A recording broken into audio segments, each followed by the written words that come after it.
Hey everyone, welcome back to another Details Pro video. Today I'm going to show you how to use a new modifier I just added to Details Pro. It's called aspect ratio. So this mirrors a SwiftUI capability, the same thing, aspect ratio.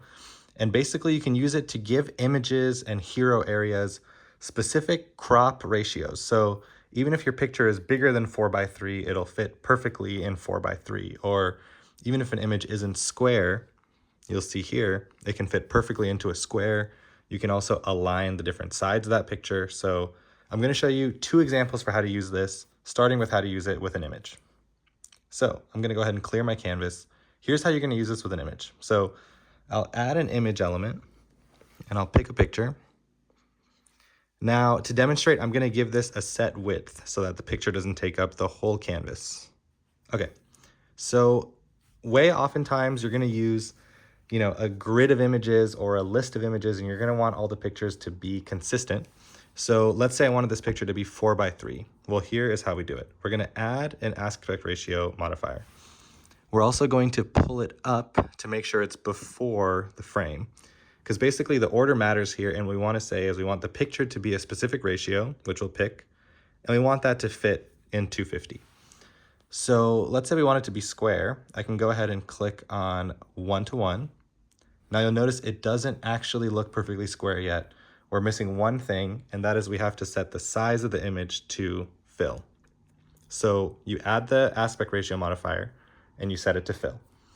Now we're good to go, because I can come over here to aspect ratio and I can change it to 4:3, 3:2, 16:9. There's also a convenient flip button that'll quickly flip from the landscape version to the portrait version. Now, the other thing that you can do with this is make sure to align the proper part of your image. So in 4:3, we're losing a little bit of the top and a little bit of the bottom.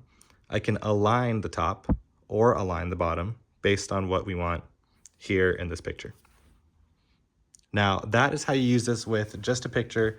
You can also add a corner radius to this, which makes it look really nice. And that just goes after the frame. Now, let's put this into the hero area of an app, and I'll show you what I mean. So I'm going to go ahead and give this design its size. Let's go iPhone 14 Pro. Let's get rid of that frame so it just fills. And now if we put this into a vertical stack and add a spacer, let that design go to the top. We'll even, get rid of this corner radius. Now you can see that this ratio modifier is perfect for setting up that top area of your design.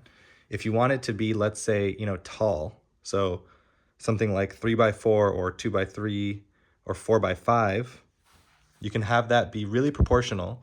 And even as you change the picture, it'll always stay perfect. You can also use this, again, to go back to kind of a thinner look. We can go back to, let's say, flip. So 4:3 instead of 3:4, or 4:5 instead of 5:4. Now, these presets here are the most common aspect ratios that I think you would want to use. You can also program in your own. For example, if you wanted to do something like 2.35:1, that is a popular movie format. You can see it's pretty thin. And maybe if we added a spacer, brought it down to the middle, you can kind of see that's like a super wide movie format. I can go ahead and delete that spacer and also go back to a preset just by tapping on any one of them. So that's been a quick tour of the aspect ratio modifier. If you have any other questions, let me know, and I hope you enjoy it.